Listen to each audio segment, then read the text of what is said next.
इतने में देखा, दृष्टि गई तो एक पर दावात रखी थी, जैसे कोई डूबते हुए को तिनके का सहारा मिल जाए, और वो दावात पीतल जैसी दिखाई दे रही थी। तो लग रहा था कुछ सिक्के की तो बिकी जाएगी। दावात ली, बाजार में बेचने के लिए गए कि अगर ये बिक जाएगी तो थोड़ा भी कपड़ा मिल जाएगा तो नियम की तो पूर्ति हो जाएगी। त्रिपुरदास जी को दावात दिखाई दी जो पीतल की सी दिखाई दे रही थी, उठाई बाजार ले गए तो उस समय उन्हें 100 पैसे मिले और इस बालक को सामने लाया। ये है भगवत कृपा। जब भगवत कृपा होती है तब गुरु मिलते हैं, और जब गुरु कृपा होती तब भगवान मिलते हैं। भगवान की कृपा होती तब गुरुदेव मिलते हैं, संत मिलते हैं। जब द्रवहि दीन दयालु राघो तो साधु संगति पाइए, और जब संत द्रवित होते हैं तब भगवान का साक्षात्कार होता है। बुलाया और परिचय पूछा, कौन है ये? तो कहा अमुक राजमंत्री का पुत्र है, इनके पिता यात्रा में मारे गए हैं और ये बहुत आसक्त चित्त होकर श्रीनाथ जी को देखते, श्रीनाथ जी से रोते हैं। मुझे ठंड लग रही बहुत जोर की। बोले जय जय, अभी उपाय करता हूं। तत्काल बड़े गरम गरम महंगे वस्त्र धारण कराए। ठाकुर जी फिर बोले बहुत ठंड लग रही है, बहुत ठंड लग रही, अभी उपाय करते। तुरंत अंगीठी जलाई गई, सामने अंगीठी ऐसे सुंदर नवीन कोमल उनके वस्त्र उड़ाए गए। ठाकुर जी फिर कहते मुझे विट्ठल नाथ जी गोसाई जी समझ गए कि ये साधारण ठंड नहीं है, ये किसी भक्त के हृदय की जो पीड़ा है उसी की एक कपकपी है। गोसाई जी बहुत संकुचित होकर बोले जय जय, अब क्या उपाय करूं? आपको सुंदर सुंदर दगला पहना दिया, सुंदर गरम वस्त्र उड़ा दिए, अंगीठी आपके साथ, फिर भी आप कह रहे हैं आपको ठंड लग रही।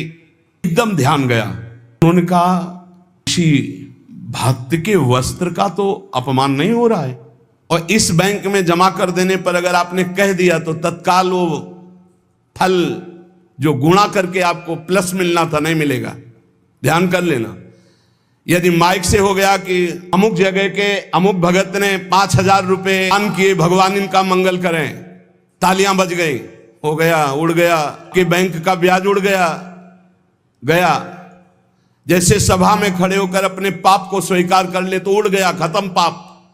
ऐसे सभा में यदि पुण्य स्वीकार कर ले तो खत्म। हमसे अगर दी जाएगी 5 किलो सोने का छत्र तो 4 लाख योजन का सोने का पहाड़ है उनकी इस मृत्यु लोक में। 5 किलो क्या होता है? साहस नहीं हुआ, रंगा लाल रंग में, प्रेम रंग में रंग कर रख लिया, पर साहस नहीं हुआ कि मैं जा करके श्रीनाथ जी को दूं। कैसे दूं? उनके मन में एक बहुत पीड़ा है। और देखो भगवान अपने भक्त की बात को अंतर से जानते हैं। कहा हाथ जोड़ करके कि हर वर्ष प्रतिज्ञा थी कि श्रीनाथ जी को पोशाक भेजेंगे, पर भगवत कृपा से वैसा विधान बन गया है। यद्यपि ये श्री गोसाई जी के किसी दास दासी के पहनने योग्य भी नहीं है, फिर ये श्रीनाथ जी के श्री अंग के लिए तो क्या होगी। पर आप क्या इस भेंट को वहां तक पहुंचा देंगे? भंडारी को दे देना, पर गोसाई जी को कुछ मत बताना, न मेरी स्थिति बताना कि खाने को भी नहीं, और ना ये बताना कि ये मार्किन भेजा, कुछ मत कहना, उनको दुख पहुंचेगा। केवल भंडारी को दे देना, वो जो चाहे जैसे चाहे, यद्यपि वे श्रीनाथ जी के योग्य तो है ही नहीं। अब दिन होत ना एक समान। एक समय ऐसा भी आता है तो बहुत ही अंधेरे का होता है, एक समय प्रकाश का आता है। जैसे दिन रात ऐसे सुख और दुख। अब यवन बादशाह था, उसके पास द्वेषियों ने सूचना लगा दी कि ये राजमंत्री हैं, वो पता नहीं है आपके धन का बड़ा दुरुपयोग करते हैं, साधु महात्मा इनके यहाँ खाते रहते हैं और न जाने क्या क्या खूब लुटाते हैं, आपके यहाँ से वैभव चुराया जाता है। और वो राजा यवन, उसकी बुद्धि बदल गई, उसने तत्काल आदेश किया सर्वस्व अपहरण कर लिया जाए, त्रिपुरदास जी का सर्वस्व संपत्ति जब्त कर ली जाए।